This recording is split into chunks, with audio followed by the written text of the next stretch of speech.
There's a special kind of silence that settles over a house when something sacred has been quietly murdered, and I'm not talking about people, not yet. I mean the silence that follows a betrayal too clever for screaming. The kind that seeps through the drywall like mold, invisible but growing teeth. I used to laugh at dark comedies where the husband finds out over burnt toast and a suspicious text, but in real life, it wasn't a message or a perfume I didn't recognize. It was something far pettier and far more final. Laura started leaving her therapy notes out in the open, like trophies. I found the first one half buried under a throw blanket she never used. It was labeled Emotional Safety Homework and dated 2 days prior, which struck me immediately, not because she was hiding it, but because it was in my handwriting. That is, until I realized it wasn't. It looked like mine. The same slant. The same loop GS. But I didn't write it. And suddenly, I was staring at a page that claimed, "I feel heard when you hold my hand during silence," in handwriting that had studied me like prey. I stood there, holding that sheet of paper like it was radioactive, while she hummed from the other room, folding laundry, folding reality. Now, Laura had been seeing this therapist, Dr. Marcus Ray, for about 6 months. At first, it was individual work, then couples, then separate but parallel journeys. He was always framed as this warm, patient voice who was helping her navigate the emotional wreckage I caused. That's the phrase she liked, emotional wreckage. She used it like a war medal. I never challenged her because that's what marriage is, isn't it? You let them have their words. You let them cry. You tell yourself love is listening, not defending. But then I started noticing these bizarre overlaps, things I'd said in sessions showing up in her private journals, reworded and attributed to Marcus's insights. Not mine. Not ours. His. She was copying my thoughts, funneling them through his voice, and then thanking him for understanding her. I didn't say anything. Not yet. That's the thing about flying commercial jets for a living. You learn how to spot turbulence before the passengers feel it. You stay calm. You scan. You collect data. The second anomaly came in the form of a dinner reservation. Friday night, 6:30, at the Riverside Bistro, not a fancy place, but sentimental. It's where we celebrated our 15th anniversary. But Laura told me she had a trauma release workshop with her therapy group that night. I believed her. Until I saw the open Chrome tab on our shared iPad. Riverside. 2 people. Table for 2. The reservation was under Ray. Not Dr. Ray. Just Ray. The kind of intimacy you don't extend to your therapist unless your sessions involve less talking and more sweating. Still, I said nothing. Because I knew this wasn't about catching her in the act. It was about observing the decay. By the time I found the voicemail, an accidental, but dialed recording from her purse, I wasn't even surprised. Just fascinated. The recording was 5 minutes of ambient noise, but buried in the static were 2 voices. His and hers. Laughing. Low. Close. She said, "You see me better than anyone ever has." He replied, "I've always seen you." That's when I knew. Not suspected, knew. And I didn't feel rage. I felt the way a surgeon might feel before slicing into a tumor. Focused. Controlled. Aware of the layers. She wasn't cheating with a man. She was erasing me with one. Every memory, every argument, every soft apology, all of it was being rewritten with a pen-labeled therapeutic breakthrough. Dr. Marcus Ray wasn't just some random predator. He was the author of my obsolescence. And Laura? She wasn't a victim. She was the editor, carefully redrafting history to make her feel brave.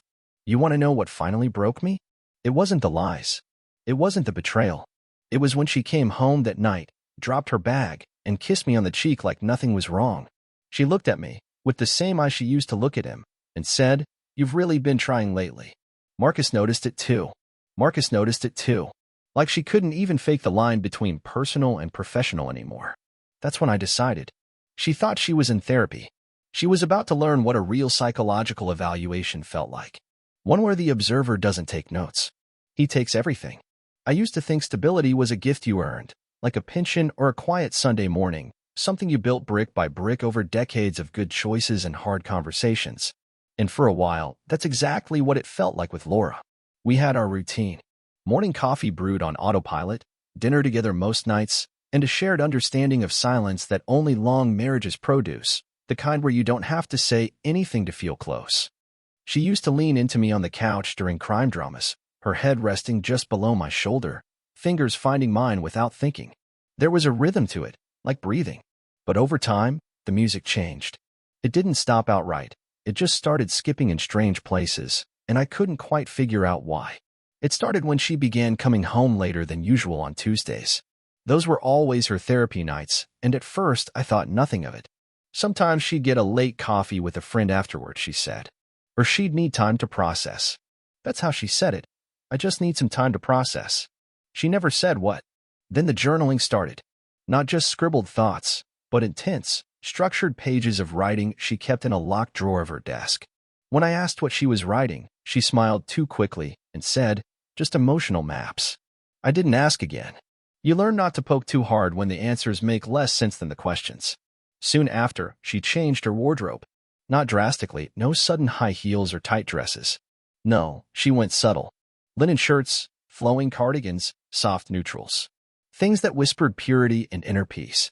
And perfume, something new, something woodsy and floral, that clung to her long after she walked past. She said it made her feel more grounded. One afternoon, I found an Amazon box on our porch. Inside was a self-help book titled Somatic Boundaries, Reclaiming the Self. I turned it over and read the back. Phrases like liberation from marital dependency and healing through intentional separation jumped out like gunshots in a church. When I asked her about it, she said it was just reading for personal development and that not everything is about us. That's when I noticed she'd started referring to us as patterns instead of a couple. She'd say things like, "I'm starting to recognize my old patterns around silence," or "this dynamic isn't nourishing anymore." Nourishing. Like I was some bland food she'd tolerated for decades and now had to detox from. But she still smiled. Still kissed me goodbye. Still curled her hair on date nights. She just didn't look at me anymore. It was like I'd become furniture, useful, comfortable, invisible. She started going to yoga twice a week, not at the local gym, but some boutique place in the arts district, an hour away. I offered to pick her up once when my shift ended early, and she looked almost alarmed. No, I always get tea with a few of the women after. It's part of the decompression. She said it like I was violating a sacred ritual. So I stopped asking. She also stopped tagging me in social media photos. Her accounts went private. I only noticed because our daughter tried to tag her in a photo and couldn't. When I asked Laura about it, she shrugged and said, "Social media just doesn't feel safe lately." But somehow, she still managed to post filtered sunset photos with captions about rebirth and becoming whole again. She smiled in those photos, but not with her eyes, not with the softness I knew. I told myself I was imagining things, that maybe she was just going through something internal, that maybe therapy really was helping her find herself. But then I found the red clay on her car mat. That stuff only exists in the nature reserve 30 miles west, nowhere near the yoga studio, nowhere near any of the places she claimed to be going. I picked up a dried leaf from under her seat. It was olive green, curled at the edges. I'd seen those same leaves on the trail Laura and I used to hike years ago. She hadn't been back there since. Or so she told me. I didn't confront her. I didn't accuse. I told myself marriage means giving grace. But that night, when she slid into bed beside me, her skin freshly showered and her hair smelling like sandalwood and smoke, I noticed she turned away a little too fast. Her breathing was too even, too prepared. I stared at the ceiling, wondering when my wife had started practicing the performance of closeness. Wondering if I'd missed the audition. And in that quiet moment, it hit me. She was still here, but the we was gone. Not broken. Not yet. Just quietly deleted, like a soft reboot. A slow drift towards something I hadn't been invited to join. There's a moment when the mind stops asking questions and starts collecting ammunition. And mine arrived on a Thursday, the kind of Thursday where everything looks normal, feels normal, right up until reality cracks like glass under slow pressure. Laura was in the shower, humming something soft and tuneless, and her phone, usually guarded like a sacred relic, was buzzing face up on the kitchen counter. I wasn't snooping. I wasn't even moving toward it. But one buzz lit up the screen, and I saw the name, Mr. Herb. Not Dr. Ray. Just initials. A leaf emoji. Casual, playful, intentional. That wasn't the part that broke me. I opened the screen, not out of suspicion, but because something inside me had already decided it was time. There were no graphic messages, no nude photos, no overt confessions. Just something far colder. A thread of short messages, fragments, really. Him. You remembered the color this time. Proud of you. Her. Felt safe. Thank you for holding space. Him. That moment under the tree. Sacred. Her. Your voice stays in my bones. I stared at that last one. Your voice stays in my bones. Not heart. Not mind. Bones. The kind of line that doesn't come from flirting. It comes from soul fusion. And the worst part? I knew exactly what tree she meant. Years ago, Laura and I hiked up to this grove on our anniversary. A little-known overlook with red maples twisted around a clearing, almost cathedral-like. It was the only place she ever cried about her father. We'd carved our initials into one of those trees. Now it was someone else's sanctuary. Someone else's myth. I felt my chest cave inward. Not like a punch, but like a vacuum. She hadn't just betrayed me. She'd handed our sacred places to another man and called it therapy. I didn't move. I didn't speak. I just let the nausea pass like turbulence at 30,000 feet. When she came out of the shower, hair wrapped in a towel, steam still trailing her footsteps, I watched her kiss my cheek with the same lips that had whispered those lines into someone else's ear. I didn't flinch. Didn't pull away. I asked her if she wanted tea. She smiled and said chamomile. That's when I knew the woman I married was gone. Not in a dramatic, soap opera way. In a surgical way. Precise. Sanitized. She hadn't just slept with another man. She had rewritten our language, co-opted our rituals, and disguised it all as personal growth. Worse yet, she chose him. The man we both trusted, the man who claimed to be guiding us back to each other. That night, while she slept, I opened the laptop she thought I didn't know the password to. I searched the therapist's website, scrolled through his professional accolades, his glowing testimonials, his smirking headshot framed by soft lighting, and overused words like compassionate and transformative. I clicked the Meet the Team page and found a blog post he'd written 3 months earlier about emotional resonance in unorthodox healing relationships. He quoted Rumi. He described divine polarity as something that sometimes transcends marriage. And beneath that, in a comment thread, someone named LT had written, "Finally felt seen for the first time in decades. You show me the door." That was her. Laura Teresa. LT. The initials that used to be next to mine in carved bark, now signing thank you notes to the man who dismantled our life. I closed the laptop. I sat in the dark for hours, not moving, not blinking. I wasn't angry. I was awakening. Because in that silence, something new took root. Not rage, not grief. Clarity. This wasn't about an affair. This was a campaign. Psychological seduction under the guise of healing. Weaponized vulnerability. And she had let it happen. Not like a victim. Like a convert.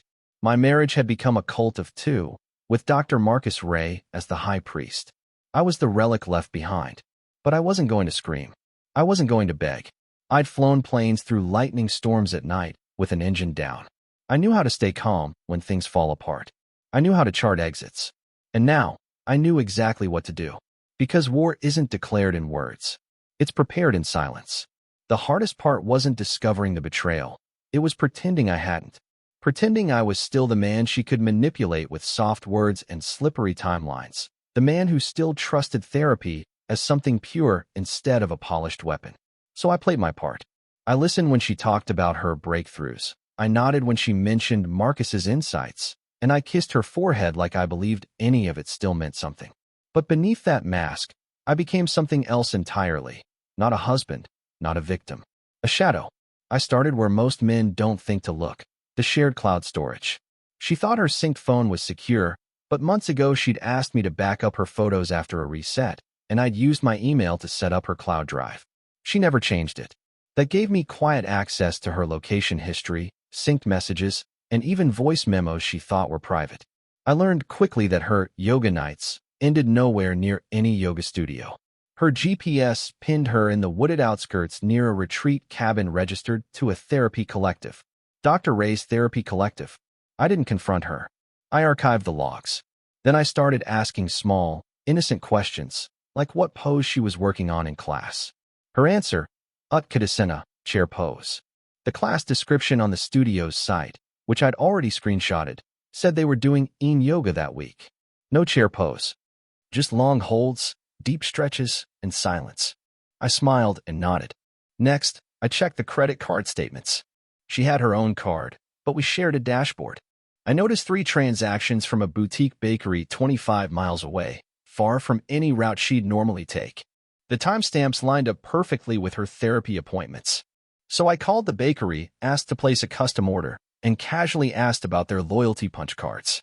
Oh yeah, the girl said, that woman with the leaf necklace always comes in with her boyfriend. Sweet couple. Leaf necklace. Laura's favorite. I thanked her and hung up.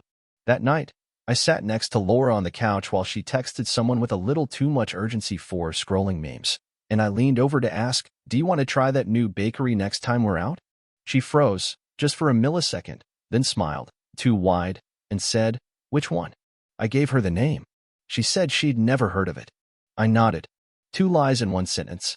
Now I had what I needed: proof of location, financial patterns, and real-world confirmation from strangers who didn't even know they were witnesses. But I wasn't done. I needed to see how deep she was in. So I created a fake online profile.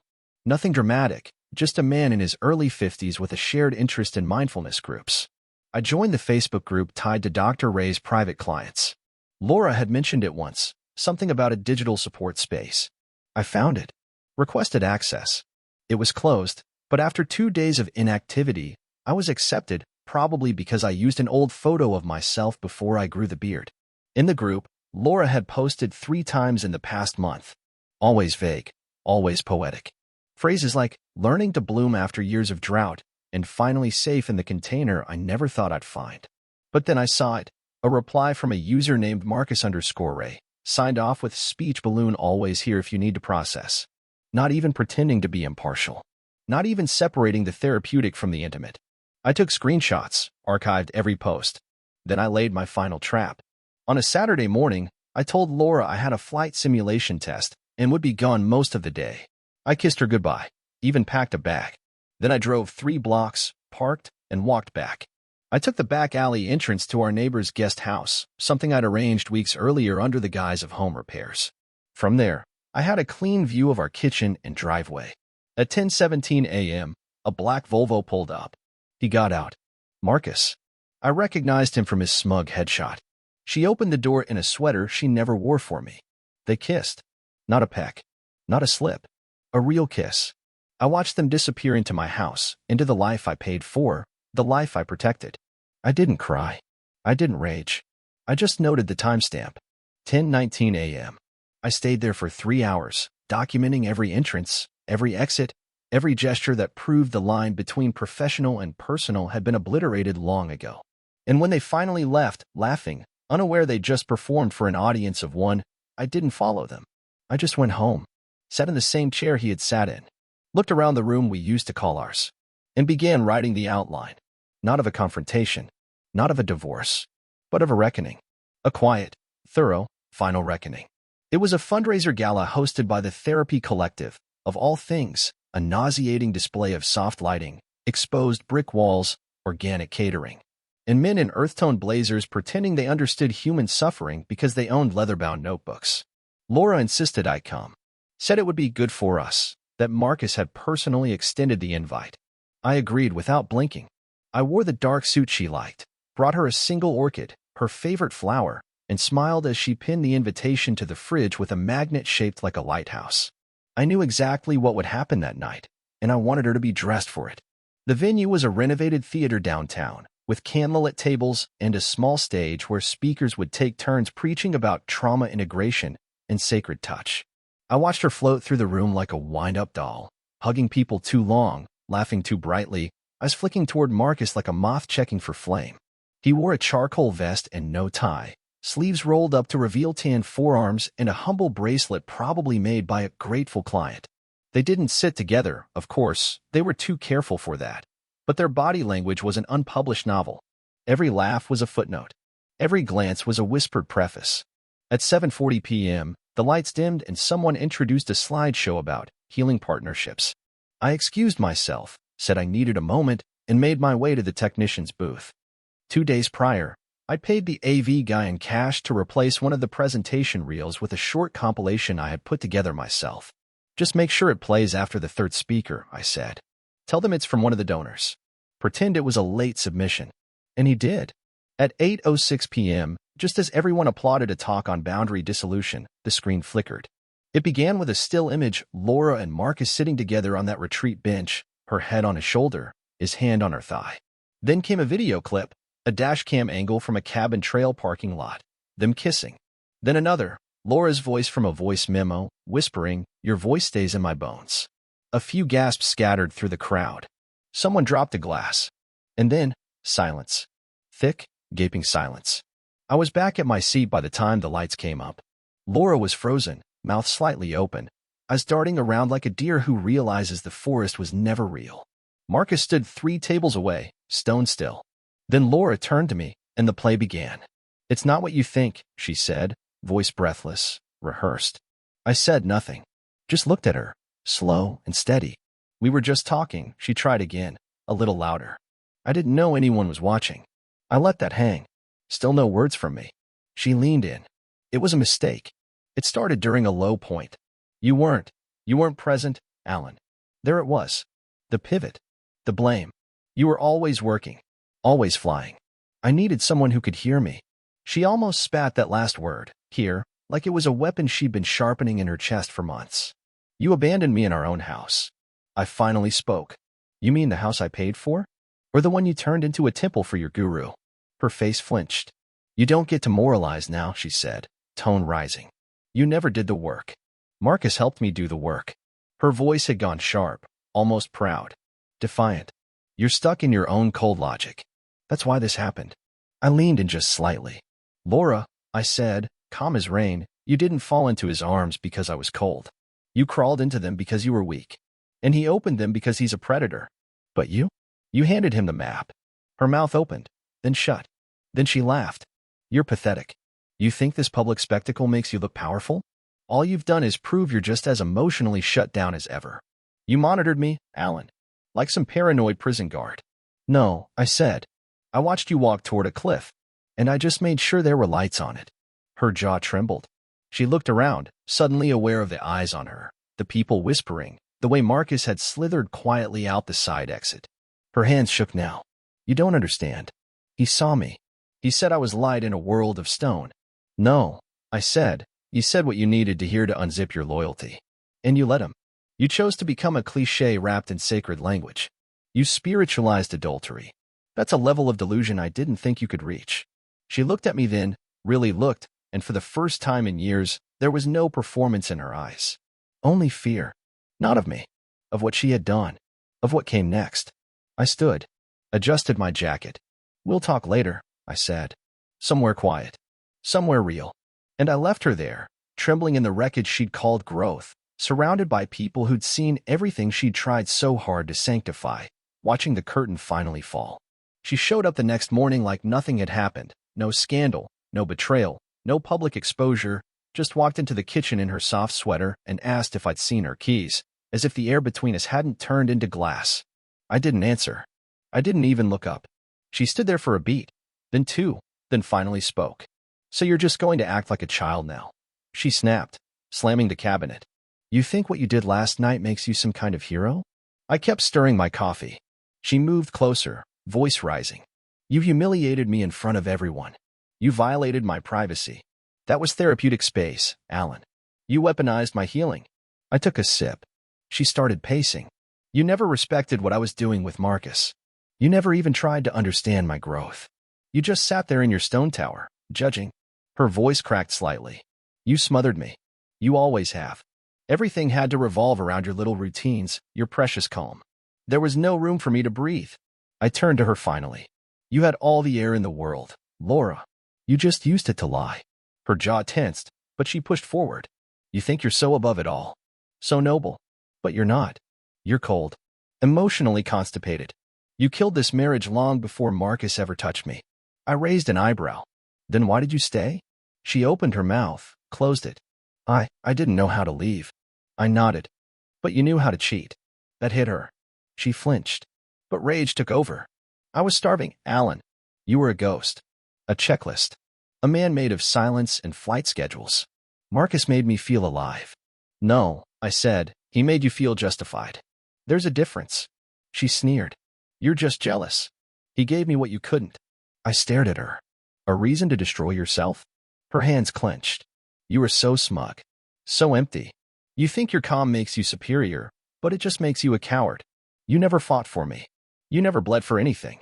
I nodded slowly. "No, I didn't bleed. I watched. And that's why I'm still standing. She stepped back like I'd slapped her. "You know what?" she said, voice shaking now. "You were boring. You made life feel like a waiting room. That's why this happened. I needed color. I needed risk. I needed to feel something." I leaned in slightly. "So you picked the one man whose job is to hold your pain for money and convinced yourself it was love. That's not risk. That's pathology." She stared at me, wild-eyed. "You can't just reduce this to psychology." "I loved him." I nodded. "And yet, he left the moment people saw it." She looked like she might hit me. Then she collapsed into a chair. "You're ice," she whispered. "You're not even angry. You're just free," I said. That word did something to her. She stood again, frantic. "You're going to throw away everything? After all these years? After I tried to fix myself? After I begged you to meet me halfway?" I looked at her. "You never wanted halfway. You wanted a mirror that didn't reflect." She gasped like the wind had been knocked out of her. "I'm not the monster here, Alan. You turned your back on me long before I turned to Marcus." I tilted my head. "Then why did you hide it?" She had no answer. Just trembling lips and broken rhythm. Her fury was deflating. The insults slowed. Her voice cracked again. "You're really done, aren't you?" I said nothing. She stepped closer. "Please, say something real. Anything." I looked her in the eyes. "You killed real." Her breath caught. She stumbled backward, blinking fast. "I didn't mean to hurt you. You meant to be adored," I said. "And when I stopped playing God, you found a new altar." She sank into the chair again, head in her hands. "What happens now?" I finished my coffee. "Now," I said, walking past her, "now you get to sit with the echo." I left her there, not in punishment, but in the consequence she'd built herself, brick by brick, lie by lie, until the walls finally closed in. It began with a spreadsheet. Columns labeled timeline, asset, access, leverage. I spent 2 days building it while she slept in the guest room, convinced that silence meant hesitation. She thought I was still processing. What I was doing was orchestrating. First, I secured the digital perimeter, changed every password, revoked every shared login, transferred critical files off our joint cloud, and disabled syncing on her devices. I locked down the financials next, routed my paycheck into a private account, froze the credit cards she used, flagged joint purchases for review, and made a quiet call to the bank to remove her authorization. No drama, just compliance with updated documentation. Then I contacted the accountant, told him we were preparing for a legal separation and needed a full audit of business assets. My hardware store wasn't just income, it was leverage, built over decades, entirely in my name. While the numbers were compiling, I booked a consultation with a family law firm recommended by an old Air Force buddy. No ads, no billboards. Just efficient men who knew how to keep paperwork quiet until it wasn't. They advised me to gather narrative context, so I did. Printed transcripts of her group posts, location logs, financial statements, screenshots of messages. I made 3 copies, one digital, one physical, and one to be stored in a safe deposit box under a third-party trustee. I wasn't just planning revenge. I was building an airtight wall of facts. Then came the network. I started reaching out to the people she still thought were neutral. Her sister, Anna, the one who always defended Laura's journey. I invited her for coffee, laid out the facts without venom, showed her proof, watched her composure crack. "I didn't know," she said. I nodded. "Now you do." I didn't ask her to choose sides. I let the evidence do that. Then her employer, a small nonprofit she recently started working for as a part-time outreach coordinator. She listed Marcus as her personal reference. I sent the board an anonymous tip linking the two of them through social media screenshots and screenshots of financial support, Venmo payments labeled gratitude for session, sent outside the practice's billing system. It didn't take long. HR reached out to her the following week for a clarification meeting. She cried when they asked if she had been involved with a mental health professional she had promoted in organizational materials. That was the first fracture. The next was the car. I'd leased it under my business for tax reasons, and I had every right to reclaim it. I waited until she was at yoga and called the tow service I had on standby. Watched through GPS as the vehicle was quietly removed from the lot and brought back to my private garage. She came home fuming. "Did you take my car?" I looked at her like a stranger. "My car?" "Yes." She stormed into her room. I let her. I wasn't done. I sent a clean, polite message to Dr. Marcus Ray's licensing board. Nothing dramatic, just a list of ethical violations, backed by evidence. Attached the video. Highlighted his use of client language in public forums. Never named my wife. Just filed a report that couldn't be ignored. I knew how boards worked. Quiet inquiries. Sudden sabbaticals. He'd vanish long before she realized it was connected. Meanwhile, I cleaned house. Removed her name from the utilities. Changed the locks. Contacted our landlord, a friend of mine, and submitted the formal request to vacate her portion of the lease. She hadn't paid a cent of rent in over a year. It wasn't hard to reassign everything legally. I left her 1 week. 7 days to pack what she owned. I even gave her boxes. Kind ones. Neatly stacked in the living room. No confrontation. No gloating. Just structure. That's what she claimed she needed. Structure. Growth. Boundaries. I simply gave her the final boundary. She still hadn't grasped the scale. Thought she could appeal to decency. "You're really going to erase me like this?" she asked. I met her eyes. "I'm not erasing you, Laura. I'm removing the parts that are rotting." She blinked, like the words physically landed. Then tried one more angle, the old intimacy. She reached out, touched my hand, said, "We were something once." I nodded. "We were, until you gave that something away and called it healing." She had no reply, just trembling lips and shrinking confidence. She didn't know that 3 of her closest friends had already called to apologize for not seeing it sooner, for assuming I was the cold one. She didn't know that I'd already prepped the divorce paperwork and lined up mediation through a firm she respected. She didn't know that Marcus had taken an indefinite leave of absence and that no one in his practice would return her calls. All she knew was that the ground beneath her feet was no longer stable, and I wasn't standing on it anymore. I was above it. Watching the house, she set fire to finally collapse in silence. The invitation came from her sister, Anna, the one who had always defended Laura's choices, the one who believed in evolution through mistakes. It was a casual Sunday lunch, nothing grand, just family and close friends in Anna's backyard, a place we'd shared dozens of birthdays and barbecues over the years. Laura insisted on going, said it would be healing to be around familiar energy, and I agreed. Let her walk into the crater she carved. We arrived together, for optics, and she wore white. Of course she did. That linen dress she used to reserve for spiritual retreats, the one that draped like innocence. I wore gray. We stepped into the yard, and the first thing I noticed was the silence. No greetings. No jokes. Just faces, tight-lipped, eyes flicking, not to her but around her. Laura pretended not to notice. She smiled too big, said hello too brightly, like a magician who knows the trick is failing but refuses to drop the act. Anna came over, hugged me first. That was new. Then gave Laura a stiffer, shorter embrace. "We've all seen the video," she said quietly. "You should know that up front." Laura froze. "What video?" she asked, already knowing. Anna didn't answer. She turned and walked toward the grill. Laura looked at me, face pale. I said nothing, just raised an eyebrow. One by one, conversations died. People peeled away.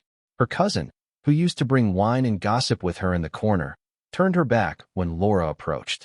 A friend from her old book club walked past her without a glance. The only person who spoke directly to her was Anna's husband, who said, "You embarrassed your family," then walked away. Still, Laura tried to perform. "This is ridiculous," she said loudly. "People cheat all the time. This is not some Greek tragedy." She laughed, short, sharp, hollow. No one laughed back. Then, like a final nail, her mother arrived. A quiet woman, reserved, often too soft to confront. But not today. She looked Laura in the eye and said, "I taught you to be strong, not selfish." Laura's mouth opened, closed. She reached out. Her mother stepped back. That was the crack. Laura tried to defend herself, the old script. "You don't understand. Marcus and I connected on a level I didn't even know existed. He saw me. He didn't control me. He listened." But the more she spoke, the more absurd it sounded. She looked around and realized no one was listening. Everyone was watching, judging, or worse, pitying. She turned to me, desperate. "Are you seriously going to stand there and say nothing?" I did. I stood. I said nothing. She snapped. "This is emotional manipulation, Alan. You're punishing me with silence. That's abuse." Still I said nothing. She laughed again, manic this time. "Fine. I guess I'm the villain now. The cautionary tale. Is that what you wanted? Is that what makes you feel powerful?" I just watched her, and that was what did it.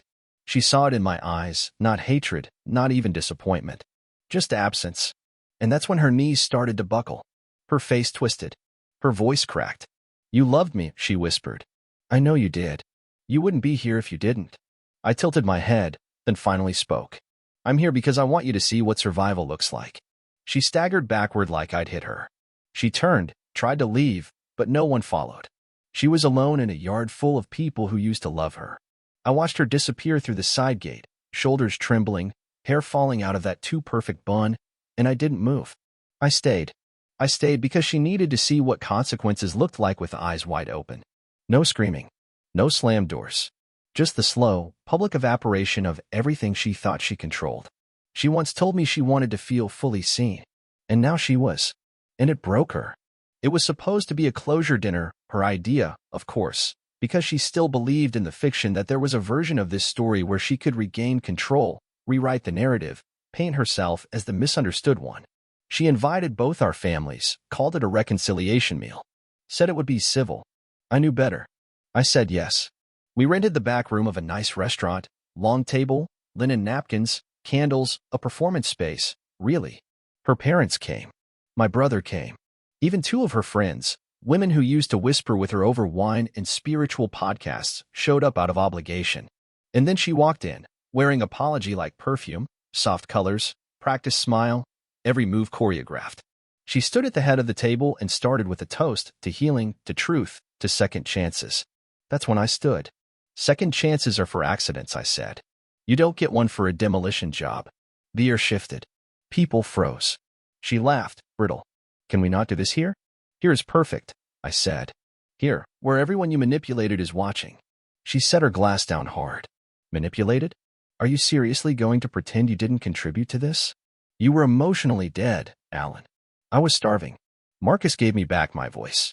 No, I said, he gave you an audience. You mistook applause for love. A murmur ran down the table. Her mother looked down. Her father folded his arms. She pointed at me, sharp now. You were impossible to live with. Cold. Distant. You made me feel invisible for years. I nodded. And so you made sure I was erased. One memory at a time. You didn't fall in love. You performed a eulogy for a marriage still breathing. You're unbelievable, she snapped. You act like some moral titan, but you spent our entire marriage hiding behind discipline. You never felt anything. You think because you didn't yell, you were a good man. I was loyal, I said. That's what I was.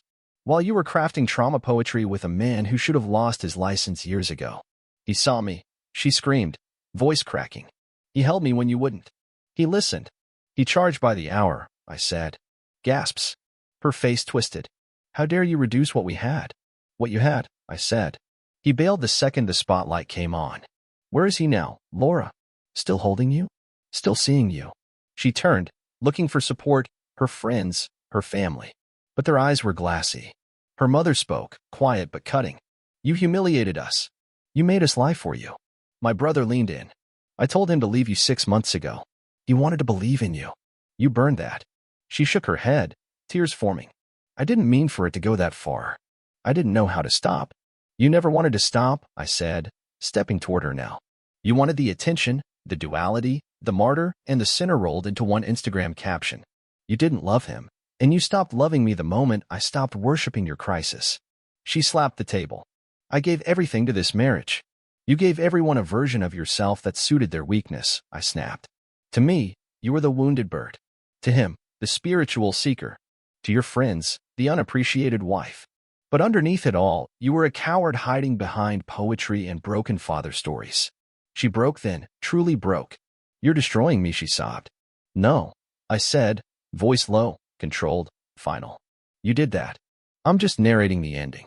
Someone was filming. I saw the phone out of the corner of my eye. A couple had stopped by the door, stunned.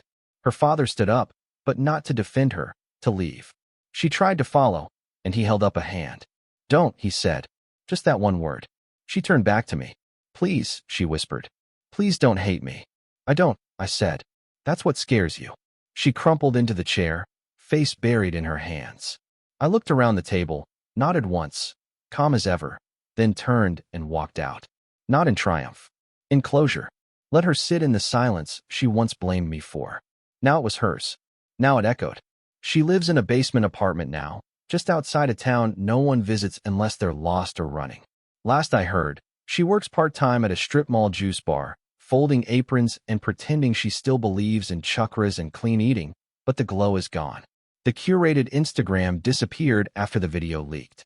Her growth journey ended where the Wi-Fi did. The nonprofit let her go after values misalignment.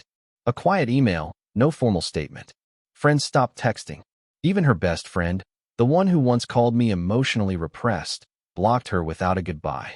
People who used to tag her in candlelit brunches now walk to the other side of the street when they see her. I heard her sister removed her from a family photo album, digitally erased. Her parents no longer take her calls.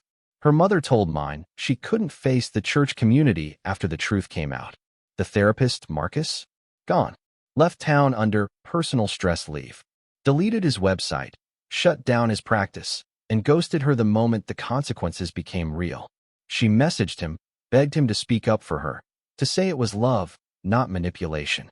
He never responded. And that, I think, was the final blow. Realizing he wasn't her salvation, just a man who knew how to mimic depth until it cost him something. Then came the letter, folded neatly, slipped under my front door like a pathetic relic. For pages of trembling handwriting, filled with spiritual metaphors and rewrites of the past.